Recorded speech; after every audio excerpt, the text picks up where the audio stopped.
Assalamualaikum warahmatullahi wabarakatuh. Halo semuanya, siapa sih yang tidak tahu dengan tokoh yang menempati posisi pertama sebagai orang yang paling berpengaruh di dunia?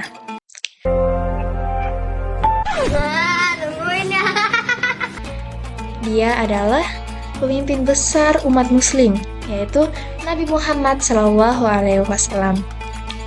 Siapa sih beliau, seperti apa sosok beliau, dan prinsip apa saja yang beliau terapkan sebagai seorang pemimpin sehingga beliau dinobatkan sebagai tokoh yang paling berpengaruh di dunia. Oke, langsung saja kita bahas. Jadi Nabi Muhammad SAW adalah anak dari Abdullah bin Abdul Muthalib dan Aminah binti Wahab. Beliau lahir di kota Mekah pada tanggal 12 Rabiul Awal atau 29 Agustus 570 Masehi. Ketika dalam kandungan, beliau sudah kehilangan ayahnya dan beliau juga kehilangan ibunya saat beliau berusia 6 tahun. Kemudian, beliau tinggal bersama pamannya yaitu Abu Thalib. 2 tahun setelah kepergian ibunya, ia mulai mengembala kambing untuk membantu meringankan beban ekonomi pamannya itu. Saat berusia 12 tahun, beliau ikut Abu Thalib melakukan perjalanan menuju Syam untuk berdagang. Di sana, Nabi Muhammad SAW menjajaki dunia dagang dan mengambil barang dagangan dari Sayyidah Khadijah.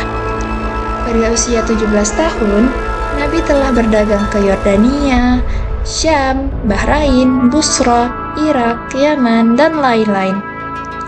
Nabi Muhammad SAW pun menikah dengan Sayyidah Khadijah pada usia 25 tahun. Pada usia 40 tahun, Nabi Muhammad diangkat menjadi Rasul. Peristiwa diangkatnya Nabi Muhammad menjadi Rasul terjadi pada 17 Ramadan tahun 611 Masehi. Nabi Muhammad SAW menerima wahyu untuk pertama kalinya melalui malaikat Jibril di Gua Hira. Prinsip-prinsip kepemimpinan Nabi dalam berbagai bidang. Yang pertama yaitu bidang dakwah dan keluarga. Dalam bidang ini, beliau menerapkan prinsip-prinsip yaitu keteladanan, ketulusan dan kejujuran, keterbukaan dan inklusivitas, pendidikan dan pembelajaran, ketabahan dan kesabaran, dan keterlibatan aktif.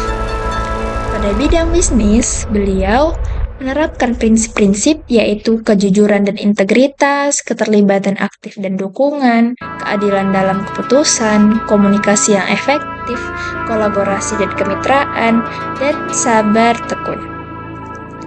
Dalam bidang sosial dan pendidikan, beliau menerapkan prinsip-prinsip yaitu keadilan sosial, solidaritas dan persaudaraan, perlindungan hak-hak individu, partisipasi masyarakat, dan pendekatan inklusif.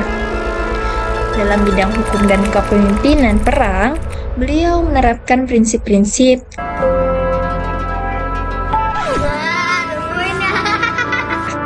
Nah, saya akan menceritakan satu sejarah dari prinsip kepemimpinan Nabi Muhammad dalam bidang hukum dan kepemimpinan perang. Dulu terjadi Perang Badar pada tahun 624 Masehi. Perang ini adalah perang melawan kaum kafir Quraisy Makkah. Jumlah pasukan kaum muslimin kurang lebih 300 orang melawan pasukan kaum Quraisy yang jumlahnya ribuan. Dalam mengambil keputusan pada Perang Badar ini, Nabi Muhammad SAW mengambil keputusan melalui mekanisme musyawarah. Beliau menerima masukan dari para sahabatnya seperti ketika Rasulullah menerima masukan dari salah satu sahabatnya untuk berpindah lokasi ke tempat yang mudah untuk akses air, serta mereka juga dapat menutup akses air bagi pasukan musyrikin Quraisy. Dalam perang ini juga Rasulullah mampu mengenali potensi yang dimiliki para sahabat seperti ketika Mus'ab bin Umair didaulatkan sebagai pengusung panji utama pasukan muslimin. Mus'ab merupakan pemuda tangguh yang telah dikenali kompetensinya dan loyalitasnya oleh Nabi Muhammad SAW. Yang kedua, pada perang Uhud yang terjadi pada tahun 625 Masehi. Perang ini merupakan balas dendam kaum Quraisy Makkah atas kekalahan di Perang Badar.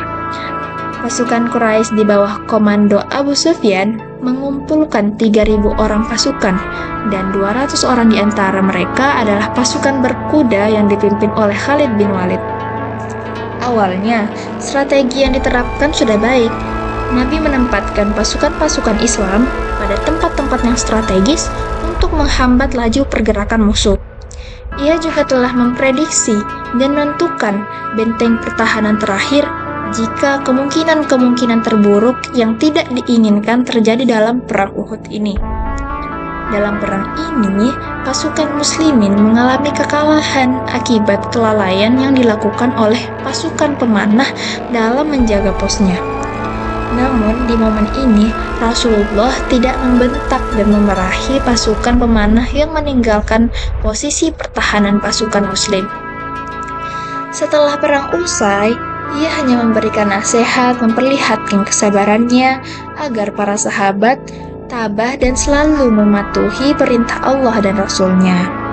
Nah, pada perang-perang ini, beliau menerapkan prinsip-prinsip, yaitu musyawarah, kenali potensi, ahli strategi, dan sabar. Nah, relevan kepemimpinan Nabi Muhammad dahulu dengan kepemimpinan yang saat ini bisa kita lihat di era modern saat ini, di mana terdapat banyak sekali perubahan-perubahan dalam aspek kehidupan yang semakin berkembang mengikuti arus perkembangan zaman. Walaupun demikian, terdapat analogi karakteristik kepemimpinan dalam lembaga Islam saat ini yang mengacu pada karakteristik kepemimpinan Rasul pada masa dulu.